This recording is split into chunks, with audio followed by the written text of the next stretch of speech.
like and subscribe. Now, if you had to pick, would you rather live in a magical fantasy universe, like Lord of the Rings, or live in an advanced technological universe, think Star Trek, Warhammer, etc., and why? No one wants to live in Warhammer 40k. This was exactly my first thought, lol. 40k is a perfect example of technology being unable to overcome humans being bastards. Till 40k lore starts out with Roombas being harassed by kids. Star Trek, no hesitation, a post-scarcity world where humans live, mostly, in peace with other species and work is not necessary. That's a dream. I read a great article which argued that people love Star Trek because it's workplace born. Everyone in Starfleet is competent at their jobs. Everyone works hard and adds equal value. No one is trying to F over anyone else for that promotion, and your boss is the smartest person in the room. It's the ideal workplace. I'll go for the Hobbit life point, as long as I never have to leave the Shire. Saruman turns the Shire into a concentration/labor camp, so, no thanks. Lord of the Rings, I wanna be a hobbit and live a quiet peaceful life. Elf sounds pretty dope. No illness, no aging, automatically attractive. I'll take it. The MCU has advanced technology and magic. Sign me up, just don't live in New York. I'll take the fully automated luxury gay space communism over a feudal race war any day. In Star Trek you can holodeck your way into a fantasy setting anyway, with all the perks of living under sci-fi socialist utopia when you're done effing elves or whatever.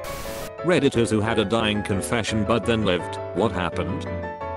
Had a co-worker, Larry, who was in a job site accident. Basically, he was underneath some scaffolding when it was backed into by a vehicle and collapsed on top of him. He was pinned down, couldn't feel his legs, and was bleeding from a head wound. Larry was 100% convinced he was going to die. We were trying to pull the scaffold off and render first aid and all that, and he kept asking to use a phone to call his wife. Susie, our supervisor, gave him a phone. Larry called Susie and confessed to having multiple affairs, stealing from Susie's parents, creeping on their neighbor's teenage daughter and doing coke with Susie's sister. Larry was crying, telling her he was so sorry, begging for forgiveness. Turns out Larry was just pinned down by a couple of tubes and braces that fell together just right and was tight enough to pinch a nerve and slow circulation a bit. He got 6 stitches on his head and some bruises, and that was the extent of his physical injuries. However, he did lose his house, his pickup truck, custody of his kids and half his paycheck to child support and alimony. Plus he got written up for not wearing a hard hat under scaffolding. Edit. I talked to a guy that was working with Larry when it happened. They were taking down the scaffold and a fork truck picked up one of the cart/rack things the scaffolding was stored on. The rack wasn't secured properly, Larry's job, and when the weight shifted, the scaffolding fell off and caused the mess. Also, he said it wasn't Susie's sister, it was her cousin. I had an accident and ended up with a concussion and emergency spinal surgery. Once I got to the hospital, the surgeon quickly went through all the things that could go wrong so I was aware. He said something like, and with every surgery, there's a very small chance of death, and all my brain heard was, you're 100% gonna bleed out and die. I just had this very clear realization through the confusion of the concussion that I didn't tell my brother that I loved him enough, so I called him with like 2% battery and told him to move on and live his life to the fullest, and I'll always be proud of him. Yeah, surgery went absolutely fine, and when I came round, he just joked, even though you survived, I can still live my life to the fullest, right? It wasn't an either or situation. I obviously told him he couldn't. What? No, you misheard. Live your life to my fullest. Now let's get me dressed.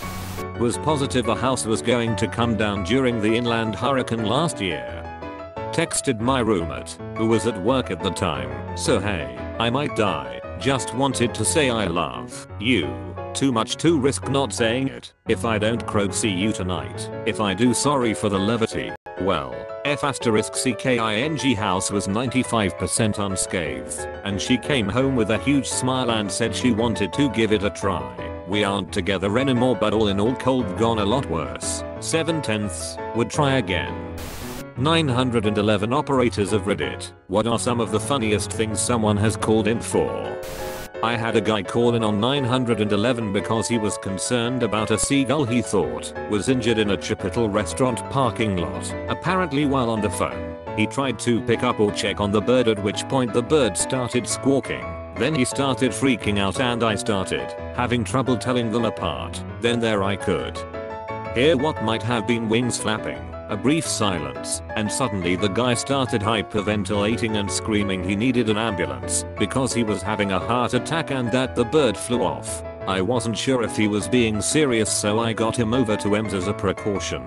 Upon transfer and getting EMS on the line, he got very quiet and said, "I think I'm okay, I'll call you back later," and hung up and would not answer on call back. I still wonder about Steven Seagal when I drive by a Chipotle. My dad used to be in charge of the 911 call center. One particular story I remember was in like 09, some guy called asking how much weed he could have in his car while driving through the state. They went back and forth for maybe 20 minutes of the guy repeating and rephrasing the question and my dad just responding, "None."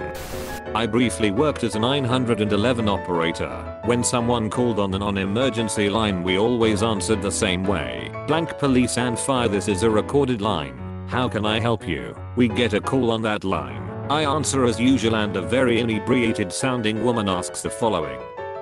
"Hypothetically speaking, if my boyfriend had a few grams of coke and I called the police to tell them about it, would either of us get into any trouble?" "Ma'am, you're calling the police on a recorded line." "I know, but what does the law say?" "I don't know, ma'am. I'm not a police officer. Would you like me to send one?" "Yes, please." She gives me her address. An officer responded, "but there were no arrests." That one had me scratching my head. Well, she did say it was hypothetical. I only worked dispatch for a few months and I got a call for a fish being stuck in a woman's ear. Babblefish? What are the most easily provoked fan bases? Pop. Just idol culture in general is filled with some of the most ridiculously irrational fan bases. You got something to say about pop, bro? Nicki Minaj stands on Twitter. If you even say you don't like Nicki Minaj, some account will be searching up the word Nicki Minaj under latest tweets and defing refresh until they find a hate comment, and then they'll threaten to dox or just be insanely mean. Just said I don't particularly like her and in 3 minutes I had a death threat. This gives me an idea for a speedrun video. Undertale. Damn, I almost proved your point, but then I caught myself. Yeah, you're right. Your lack of determination displeases me. Audible screeching. Honestly, any fan base that is on Twitter, people will literally tear you apart and not give a F. It's ruthless. Have an opinion which isn't a part of the majority and death threats will be sent faster than the speed of lights. Who's a bad guy from fiction who was actually right? The husband from B movie. Everyone else in the movie was crazy. It's been 14 years since B movie came out, and the older I get, the more I'm genuinely baffled that a bunch of executives said yes to one of the most batch insane films I have ever seen. Hi, you got a movie for me? I sure do. It's about a bee. The giant from Jack and the Beanstalk. Poor bloke was minding his own business, robbed then killed by Jack. Tom the cat. He was trying to rid the house of a mouse that not only chewed a hole in the wall but also frequently contaminated and stole food. Tom was just doing his job as the cat of the house. I will always remember that one episode. The episode in some European past where a guy threatens Tom to get rid of the mice or else he gets the guillotine. Of course, Jerry gets Tom into trouble. In the end of the episode they showed a guillotine blade dropping. F you, Jerry, you cold, just skip town all of elsewhere and everything will been fine. Squidward, not really a bad guy, but watching SpongeBob back, he was always right. Definitely more relatable the older I've gotten to Zero. Sadly, he is definitely not a bad guy. I don't get why people call him that. You see, his neighbors keep annoying and it gets to the point where Squidward couldn't take it. Even as a cashier at the Krusty Krab, he was supposed to sit there taking orders, which he didn't. Krabs was selfish not to give him as big of a salary. Left-wingers of Reddit, what is your most right-wing opinion? Right-wingers, what is your most left-wing opinion? Right winger mostly, the idea that police can break into your home wearing civilian clothes is a travesty, makes a mockery of the Bill of Rights, and civil asset forfeiture is theft, like actual literal theft.